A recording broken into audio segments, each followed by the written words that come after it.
농튜버입니다. 오랜만에 영상을 올리게 되었습니다. 블로그 포스팅이나 유튜브 영상 같은 것을 보면은 농업 관련해서 하시는 분들 현실적으로 힘든 거 있는 그대로 날것으로 올리시는 분들도 계시는데,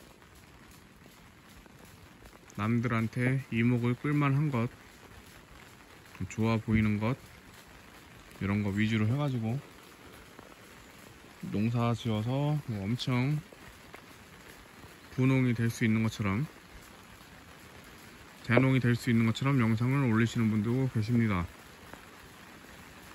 제 영상을 보고도 그렇게 될 수 있냐고 문의를 주시는 분들이 무척 많았기 때문에, 나 조금 영상 좀 올려가지고 관심 좀 끌어보겠다고, 아무것도 모르는 사람들한테 악 영향을 미칠 수가 있겠다 싶어가지고 영상을 올리지 않았던 겁니다. 바빠서 못 올린 것도 있었지만 전자가 큽니다. 농사 쉽지 않습니다. 농사에 대해서 좋게 올리실 분들은 계속 올리시면 되고, 저는 제가 보는 삐딱한 시선으로 농사의 실태, 한국 농업의 실태, 현 추세에 대해서 한번 제 기준으로, 제가 바라보는 시선으로 제 맘대로 한번 올려보도록 하겠습니다. 우선 첫 번째로, 내가 농사를 짓게 되면은 농약을 사용하지 않아도, 그리고 화학 비료 같은 것들을 사용하지 않아도, 또 이렇게 깔려있는 비닐을 씌우지 않고 그냥 농사를 지어도 농산물을 잘 키울 수 있을 것이라 생각하시는 분들이 있습니다. 농약 당연히 안 치면은 몸에 더 좋다는 거 모르는 사람 있나요? 농사 짓는 사람들이 농약을 사용하고 싶을까요? 그 하나하나가 다 돈인데, 농사는 경영과 같습니다. 들이는 비용을 최대한 적게 들여가지고 얘를 최대한 비싼 가격에 팔고, 그래야 수익이 많이 되는 거지요. 비싼 종자 갖다 심어놓고 인건비 비싼 분들 엄청 때려 박아가지고 많은 분들 10명 필요한 밭에다가 20명씩 데려다가 빨리빨리 끝내고,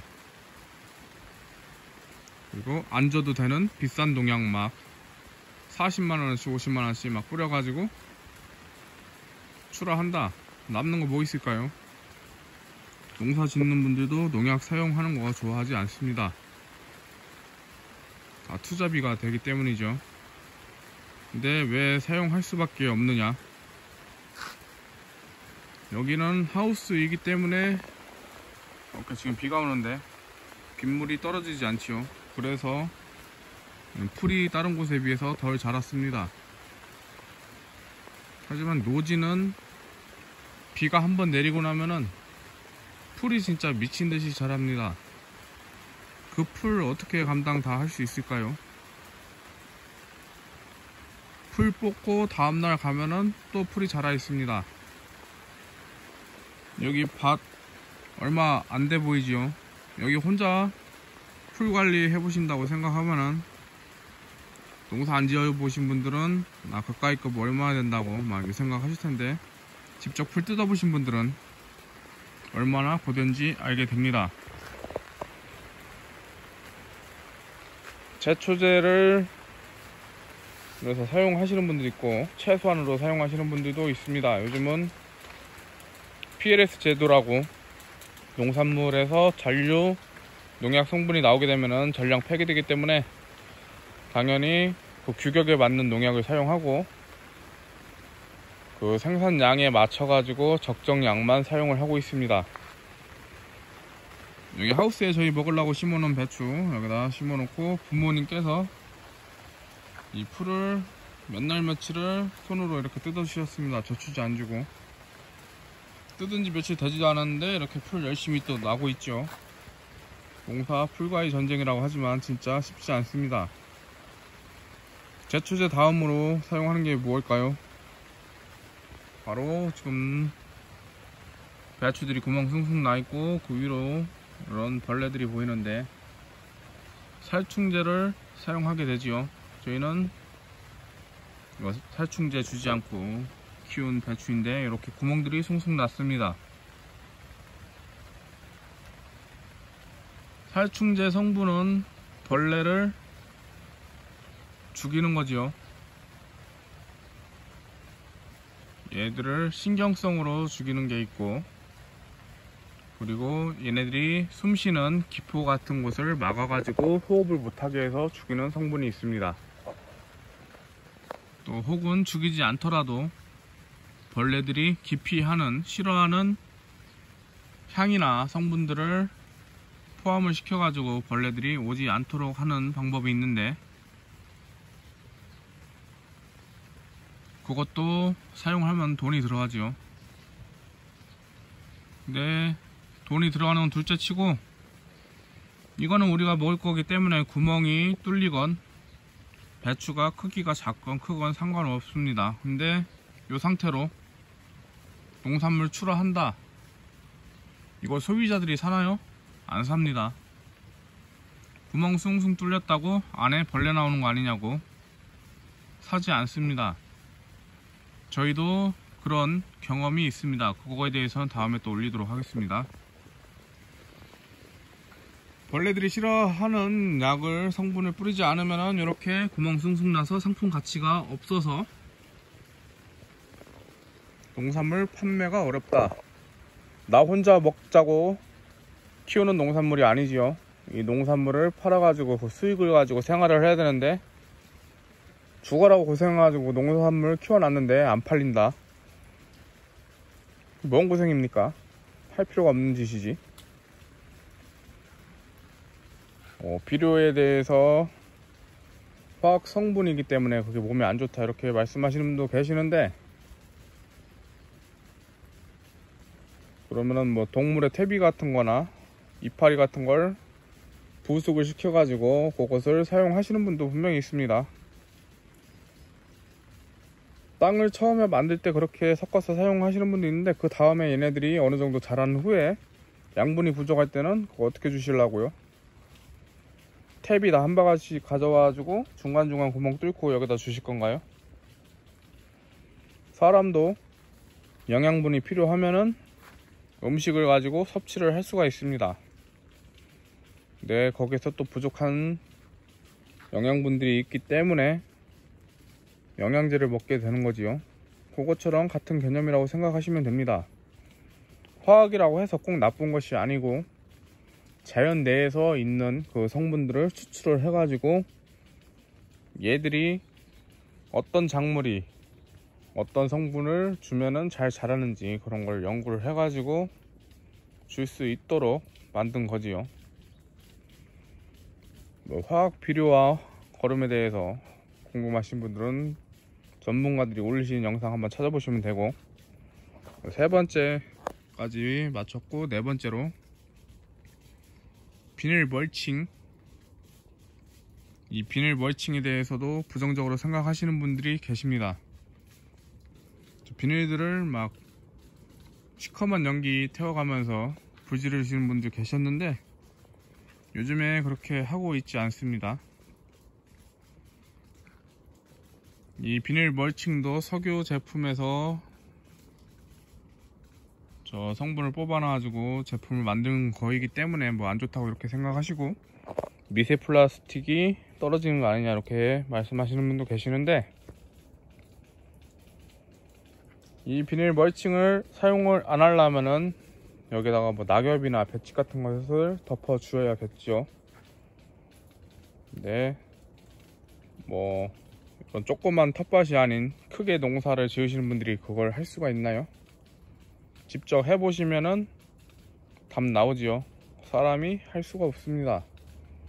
친환경 하신다고 하시는 분들 하시겠지만, 그 들이는 노동과 시간에 대해서 그만큼 다시 돌아 나오는 것이 아닙니다. 소득이 그만큼 나오지 않습니다. 고생만 하는 거지. 비용적으로 계산했을 때 그렇다 치더라도 이렇게 비닐 멀칭을 시골에서 해주는 이유는 풀씨가 이런 바닥에 떨어지게 되었을 때 수분을 먹으면은 발화를 하면서 씨앗이 이렇게 풀로 잘 자라게 됩니다. 근데 이런 비닐에 씨앗이 떨어졌다 그러면 뭐 대기 중에 수분이라든지 뭐 어느 정도 환경이 맞아가지고 싹을 틔웠다 하더라도 이렇게 떨어져서 여기서 싹을 틔워도 비닐을 뚫고 뿌리를 내릴 수가 있나요? 없지. 그러다 보면은 뿌리가 공기 중에 노출되어서 말라서 건조돼서 죽기도 하고, 그리고 이런 비닐 자체 내에는 땅이 아니기 때문에 수분이 얼마 없지요. 그래서 발화 자체도 잘 안합니다. 풀씨가 이렇게 풀이 되는 과정 자체가 어렵다는 거지요. 농사 풀과의 전쟁이기 때문에, 그리고 인건비가 비싸기 때문에 풀 많이 키워놓으면 농사 지을 수가 없습니다. 풀 때문에 이 비닐 멀칭을 사용하고 있고, 또 다른 이유를 들어보면은 여기 보이는 흙들, 비닐이 멀칭되지 않은 흙, 이렇게 훑어보면은 수분이 없습니다. 네, 이렇게 비닐이 멀칭 되어 있는 곳, 뭐 심어져 있네. 이런 곳은 이렇게 더 진한 색이 보이지요. 비닐 멀칭이 되어 있으면은 수분을 머금고 있습니다. 땅이 이렇게 놔두면은 부모님한테 혼나기 때문에 안 한 척 이렇게 돌려놓겠습니다. 좀 명확하게 차이는 안 나지만 실제로 큰 차이가 있습니다. 땅 안에 수분을 머금고 있기 때문에 작물이 그 수분을 가지고 뿌리로 흡수를 해서 작물을 잘 키울 수가 있습니다.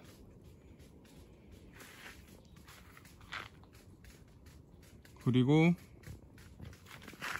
반대로도 이렇게 두둑이 형성이 되어 있는데 장마철에 비가 과하게 많이 내린다, 이럴 때는 빗물에 의해서 두둑이 깎여 내려가지요. 그러면 그 양분도, 작물이 먹을 수 있는 양분도 줄어들 뿐이 아니고, 뿌리도 수분을 너무 많이 취하게 되면은 썩어서 작물 자체가 죽을 수가 있습니다. 물에 취해서 죽는다 그러죠. 근데 이렇게 비닐 멀칭이 되어 있으면은 물이 여기까지 차더라도 여기 두둑이 물이 금방 흡수되는 게 아니고 이쪽 밑에부터 이렇게 흡수가 돼서 들어가기 때문에 물이 들어가는 시간이 여유가 있습니다. 그래서 작물이 수분을 과하게 섭취해서 죽는 현상이 줄어듭니다. 정리 안 하고 그냥 대충 올리는 거라 뭐 뒤죽박죽 올리지만, 그러하기 때문에 농약을 사용하지 않고 그리고 화학 비료를 사용하지 않고 이런 비닐 멀칭을 사용하지 않고 농사를 짓기 어렵다는 겁니다. 옛날처럼 저 비닐 같은 것을 그냥 막 불로 때우고 어디다 집어 던지고 하는 것이 아니고, 요즘에는 이 폐 비닐들을 수거를 해갑니다. 농산물을 다 수확을 한 후에 비닐을 다 걷어주는데, 그것을 농촌 뭐 자원 모음 행사인가 뭐 그런 거 하면은 거기서 다 가져가 가지고 비닐들을 녹여서 불순물을 제거하고 요 성분들을 다시 성형을 시켜 가지고 이런 제품들을 만들어내는 겁니다. 요거는 육묘 포트라고, 여기다가 흙을 넣고 씨앗을 넣어서 키우는 거죠. 비닐을 옛날처럼 그렇게 불로 태우거나 소각을 하거나 아무데나 방치를 하는 게 아니고 요즘엔 다 수거해서 이렇게 하고 있습니다. 남의 밭 임대해가지고 쓰고서는 1년 쓰고 버리고 가거나, 농사 대충 짓는 분들이야 그냥 뭐 비닐 밭에 있거나 말거나 거기서 풀 나거나 말거나 조금 키우고 버리고 가버리고 하는데, 실제로 농사 짓는 분들은 이 비닐들이 흙에 계속 있으면은 썩지도 않고 다음 작물을 심을 때도 뿌리에 엉긴다든지, 뿌리 작물을 키웠을 때 그 뿌리 작물이 그 비닐을 가지고 나올 수도 있고, 그러기 때문에 비닐 관리 그렇게 대충대충 하고 있지 않습니다. 농사, 농업, 전업농, 귀농, 귀촌, 시골 생활 등에 대해서 문의들 주시면은 제가 아는 한에서, 그리고 제 기준으로 제 마음대로 답변을 드리도록 하겠습니다. 오늘 영상은 이상으로 마치도록 하겠습니다.